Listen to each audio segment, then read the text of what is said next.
Hello, my name is Steve, and I'm going to run you through S3d Add-Ons. Now, an S3d add-on lets you write JavaScript code and sort of insert it into the platform as is.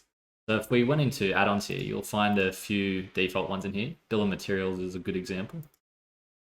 And you can see here that it analyzes the model, it sees what members are in the model, and then it breaks down the cost.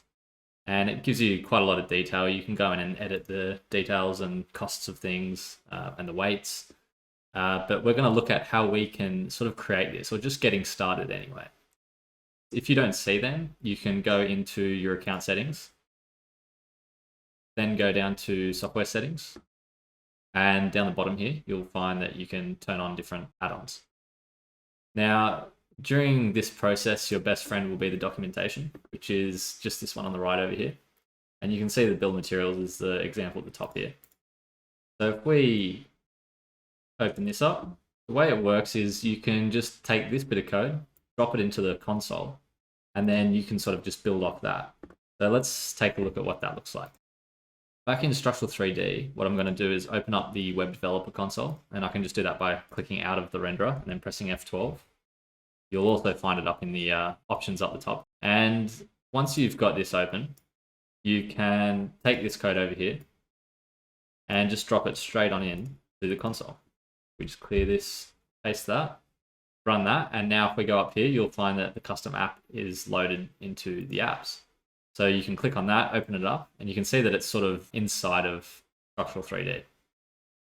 So this is the template, and then from here, you have access to the Structural 3D API, which is all documented in the API docs down under S3D functions.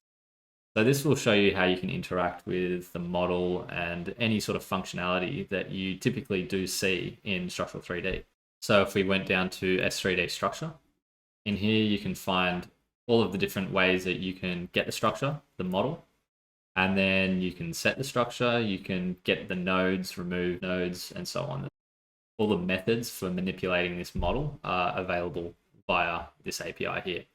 So anything sort of outside of this definition here is to do with the actual SkyCiv API, whereas these functions here are to do with the Structural 3D API in here. So let's just take this sample code over into Visual Studio Code. And I've just got an empty project open here called S3d App. I'm just going to add another file here. I'll just call it script.js. And in here, I can just paste all of that code. Now this is JavaScript, and you'll have jQuery available when you're using commands in the console of S3d. Now there's a couple of things to go through here. Console log is overwritten in S3d for development purposes. Instead, if you want to write something to the console, you can just assign console, say, console info or console warn to the console log variable, and that will let you then just use console log as it would normally appear. Then we have a configuration object, and in here you need to give your app a unique ID. So this can't conflict with an app that's already in there. Very unlikely though, if you've got a particular solution, just make that ID relevant to your solution. And then in here you can give it the name, and that's what you'll see in that drop-down menu. We've got the width and height of the app, and that is the size that the app displays in this window here. So that's a 600 by 600 app that we see. You can add some icons, and they're the icons that we saw back over here. So the SkyCiv icon here and up in here. You can toggle whether or not users should be able to drag this around or not by setting true or false to draggable. Then in content, this is how you get your HTML into the app itself. So you might find it better to have index.html over here. And in here, you can just sort of work on your HTML and then just copy that into here before you load it into S3D. Now, as this function says here in the comment, once the app is properly loaded into S3D, this will run. So if you need to do anything to set up once it's been loaded, you can put that code in here. The next one down here on first open, again, has an explanation telling you that this will only run on the very first time that this user opens this app. After this, you can come down here, and this line is just initializing the app with the configuration that you've created. And then if you want to add any of your own custom functions, in this case here, we're assigning an anonymous function to the myFunction key inside of your SkyCiv app. Then at the very end, we initialize the app. So let's take a look at how this function is actually available in the app. We know the ID of our app is called new app. So let's go over here. If we type in SkyCiv apps.new app, you'll see that my function is then available inside. So we could call that, and that can handle some sort of functionality that you'd like. And you can connect that up to a trigger inside of your HTML as well. Now, if you go back into the apps, you can scroll down and see that there is a few other things in here. So there's a couple of extra callback functions here that you might need, and you can have a read through them. And then further down here, these are other methods that are available as part of your app. So let's just try putting a button on the page and connecting it to a function that will just pop an alert up saying, this is working. So to do this, we can go into the HTML in the body, and we'll just put a button. And you can just put whatever you like in there, click me. And then we'll also give this an on-click function.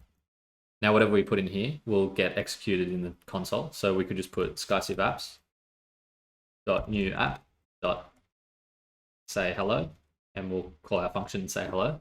So let's now take say hello back over to our script. And down here, instead of just creating this function here, we'll call it say hello. And then this will be equal to a function where down in here, we can say window.alert, it is working. So now let's just take this here, and really you only need what is in the body. So I'll just take the body there and bring that over here and put this inside the string. Now, if you use JavaScript template strings, so the backticks, then you can break this across lines if you like. So I'll just put that in there and fix this indentation a little bit. So let's save that. We'll copy this and just refresh the page here. Now the page is refreshed, you'll see that that app is no longer available. But if we drop this in here, now go and have a look at our app. We've got a button that says click me, and if we click it, it says it's working. So hopefully this gives you a bit of an idea how you can start setting up the app. Once you've sort of got a basic UI going, you'll start to want to look through all of these different functions that are available through the console. So if you wanted a nicer alert instead of that alert that we just used, you could use the SkyCiv utils, which is built into S3d, and use this function here. If you wanted to do anything to do with the structure, you can go in here, and that will help you add things to your model. You can run a solve by coming down here and using the general solve function. So have a read through here, and of course, if you have any questions, reach out to us on Intercom and we'll be happy to help you. So that's all for now. If you build anything cool, send it through to us because we love to see what you guys are making. We'll see you in the next one.